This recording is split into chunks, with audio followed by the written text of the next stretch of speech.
Welcome to the Coronavirus Channel, and I'm here, My host here today is Peter Lamb, as we're going to be in the next few episodes. Well, we've got Boris back, which is really good news. But today we're going to also touch upon the extended lockdown. But also, let's start off with this Everton striker. He did a party at his house. Apparently, on Snapchat, he did some Snapchat videos, and it got kind of leaked into the media that he was having a party while everyone else is following these lockdown measures. Do you think 2 weeks' wages is enough penalty, like £100,000, to sort of the public thinks, yeah, that's a good fine? No, I don't think it's enough. I think that he's flouted the law, with little regard for other people and the sort of lockdown measures that they're putting themselves in. Yeah. I think the fact that you're a famous footballer doesn't excuse you. It doesn't make you above the law. And 2 weeks' wages, I don't think is fair at all. I think that I think he should have a much harsher penalty than just a financial one. We're at a stage now where people are starting to ignore the lockdown. There's lots of people out on the streets. There's lots of cars out on the road. Yeah. Just shot from London today. There's tons of cars around. So people need to. The message needs to be reinforced that.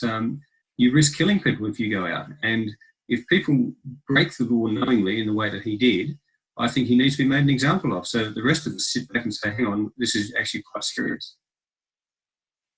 So what kind of examples are you looking at? What would be a good fine?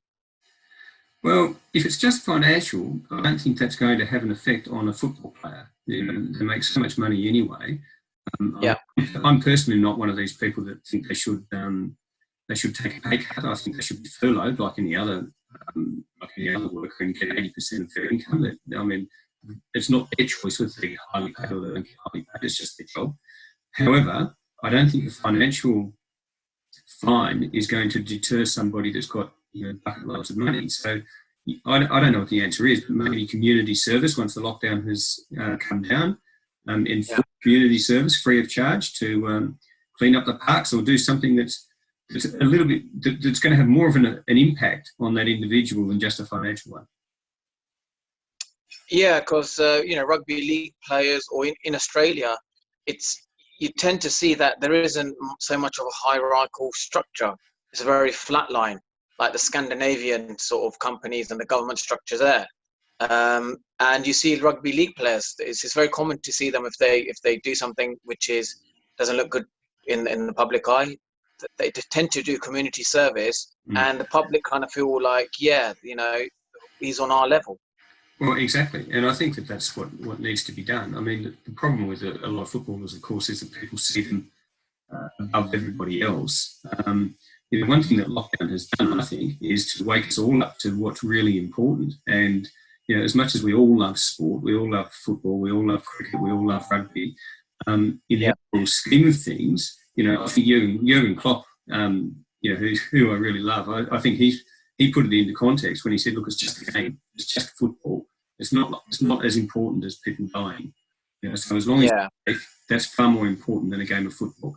So, I think he's got his head on his shoulders, and he's a really intelligent guy. So it's, he's got it right. He's got the balance right. Football's important, sport's important, but saving human life is more important.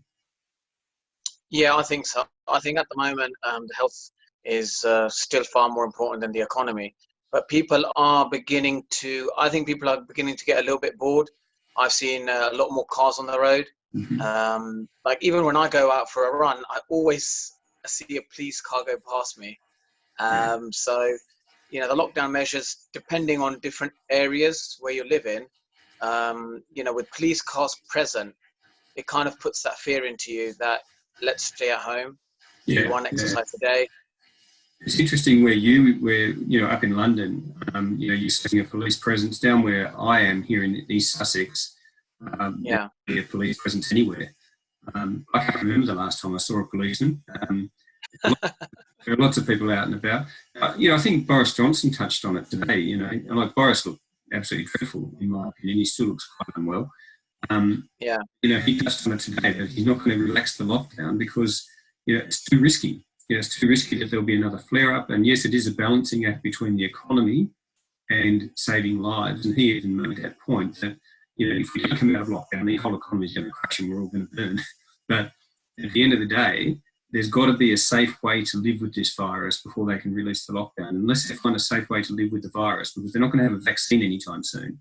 So they have to find a way to work around it in order to open up parts of the economy. And they'll probably open up parts of the economy in a progressive way. So they'll open up smaller outlets and things first, maybe places where younger people frequent because they're less at risk. But I can't see them opening pubs very, very soon. I can't see the Weatherspoons of the world hearing the tills ringing loudly, in the short term. Yeah, I think the government are being sensible to extend the lockdown, and I think they're preparing themselves for a second outbreak and make sure that we don't have that.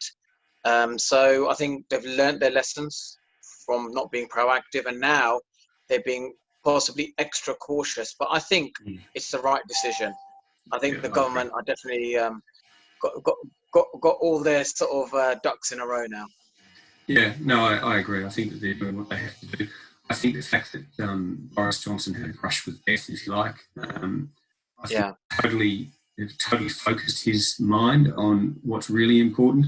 I mean, I just read online before we came on that one of the nurses that was in a bed next to Boris Johnson in intensive care has lost her life, which is very sad.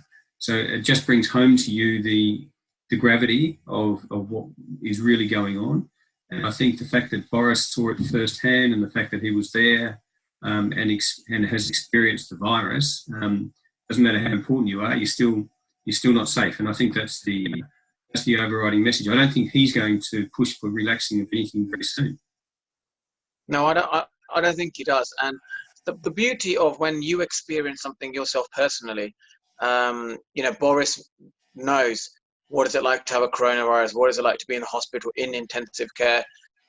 He's going to definitely be sympathizing, more towards what's happening to the general public, to the people who are dying, than maybe like ourselves, because we haven't experienced it. And like that old saying, once it hits you, then you realize the pain and the suffering of what other people are really going through. Yeah. So I think Boris Johnson, he would be making his decisions based upon the health of the economy rather than, the health of the nation, rather than making the economy coming first. And it'll be interesting to see what kind of decisions he makes in the next few weeks. Yeah, it's really interesting because I think in his case, being the sort of person that he is, I think had he not fallen ill, I think he would have made decisions based on the economic factors far more than the health of the nation. So yeah, I think it's a lesson in humanity in a way, in how fragile we can all feel. Yeah, sometimes that's what life experiences do to you. It's easy. You can sympathize with people. You can appreciate and understand, the suffering and the pain that people go through, and show the understanding for that. But until you don't experience it firsthand yourself, we don't really know what a coronavirus symptoms are, or what is it like to be in the hospital. Boris does. So I believe that Boris will do what's the best for the health of this nation. Yeah. And the other thing, of course, it lays bare to the fact that, people downplayed the virus. They said, it's just like a flu. Most people will get over it and so on and so forth. Well, it's turned out to be far more virulent than a flu, and it's turned out far more dangerous than a flu. So, I think the takeaway for everybody in this is that we've just got to be patient. We really have to do what's right by our fellow countrymen and stay inside, protect the NHS and stay safe. Yes, absolutely. And just to finish it up, I believe that it's a slightly blessing in disguise that Boris did get the coronavirus, went to the hospital. He was in intensive care, and thankfully he's come out, because I think he's going to have a different outlook on it altogether than when he first thought of it. When he said, I don't mind handshaking people with, coronavirus and all that. Now I think he's going to have a different ball game, and I think you know, he will be taking this very, very seriously. Yeah, I think you're right. I think you're right. I think it's a good way for us to finish up today too, Monty, is, you know, let's watch this space. Let's see what Boris actually does. Yeah. Okay. And I look forward to joining tomorrow.